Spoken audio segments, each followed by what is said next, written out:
This is the Lone Crater YouTube. We hope this video helps.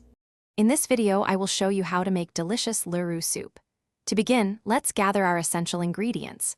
You will need 3 tablespoons of cuca powder, which is ground dried baobab leaves, along with 1/2 kilogram of bony beef and 1 medium dried fish. For aromatics, prepare 1 medium onion, 3 cloves of garlic, and 1 small piece of ginger. Don't forget 1 tablespoon of ground crayfish, 3 caked discs of dawa, 2 stock cubes, 2 Scotch bonnet peppers, 1 cooking spoon of palm oil, and salt to taste. Now let's prepare our ingredients for cooking. First, sift your cuca powder to ensure a smooth, lump-free soup. Next, wash your beef thoroughly, then season it with half of your chopped onion, some pepper, ginger, 1 stock cube, and salt. Cook this in a pot with water until the meat is tender. While the beef cooks, wash and debone your dried fish, setting it aside. Finally, grind the remaining ginger, Scotch bonnet, and dawa into a fine paste. With your ingredients prepped, it's time to cook the soup base. Pour 1 cooking spoon of palm oil into a pot and heat it gently.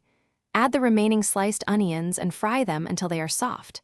Now, introduce the cooked beef, dried fish, meat stock, seasoning cubes, ground ginger, fresh pepper, and the dawa paste. Let this flavorful mixture cook for about 15 to 20 minutes, allowing the flavors to meld beautifully. Remember to remove the meat and fish from the pot before the next step. For the final steps, gradually sprinkle in your sifted cuca powder, stirring vigorously with a wooden spoon to prevent any lumps. If the soup appears too thick, you can add a little more water to reach your preferred consistency. Once smooth, return the cooked meat and fish to the pot and stir everything together. Allow it to simmer for about 10 minutes on low heat, ensuring all the flavors are well incorporated. Your delicious Luru soup is now ready to be served hot with your favorite swallow, like tuwo shinkafa.